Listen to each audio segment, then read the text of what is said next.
More evidence of the enormity of the issues is emerging today. In Port Augusta, in regional South Australia, the main aged care home has failed every single quality standard. A resident there suffered a disfiguring pressure sore and staff reported shortages of basic supplies. Families there are demanding more staff and better public scrutiny of how providers spend their funding.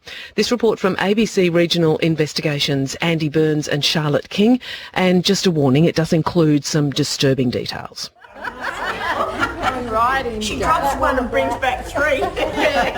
It's a weekday morning in Port Augusta and a group of retired women are playing cards at the Senior Citizens Centre. They all have an opinion on the nearby nursing home. Nobody wants to go there. If we ever get to that stage, I don't want to go in there if I can help it. Not at the moment. No, it is. The town's main aged care provider, Edenfield Family Care, is a for-profit company that runs two nursing homes here, Ramsey and Nerilda.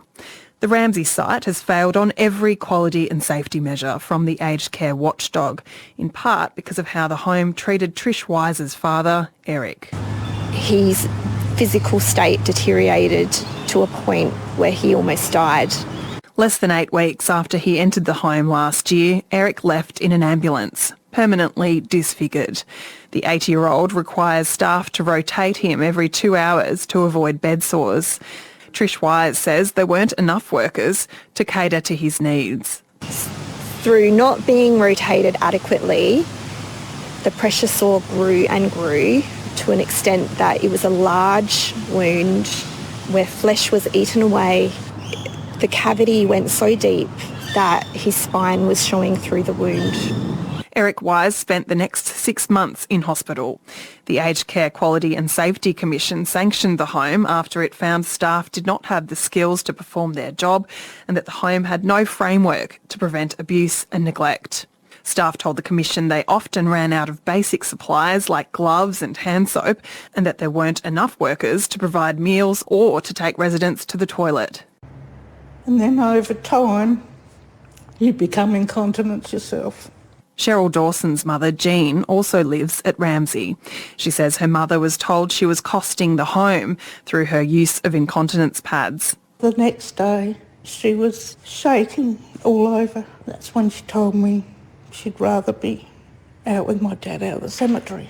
No one from Edenfield Family Care was available for an interview, but the home released a statement confirming it was working with the quality agency to address shortcomings. It says it was surprised and devastated by the findings, and it's hired an external advisor to audit systems and provide additional staff training.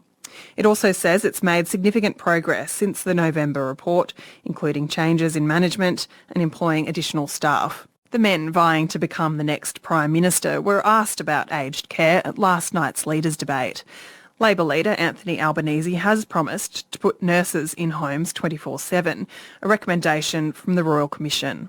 I think most people would be surprised that there aren't nurses in nursing homes now. Prime Minister Scott Morrison told the audience that was unrealistic. If you make that the standard, then you will be closing aged care facilities in rural and regional communities. Grace Stokes' grandmother Amelia also lives in the Port Augusta home. This story affects residents in aged care homes across Australia and it's really the canary in the coal mine here.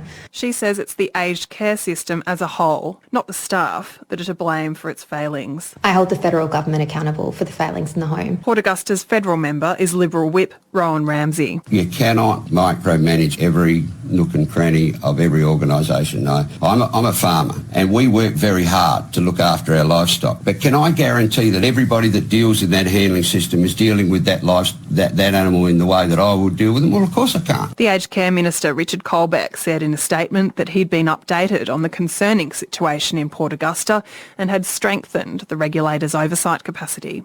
The Aged Care Quality and Safety Commission says it's monitoring compliance at Edenfield. It's not been back for a site visit since November. Cheryl Dawson says aged care residents deserve a more caring approach. They have given up everything to be going in there and expect to be looked after at least half decently.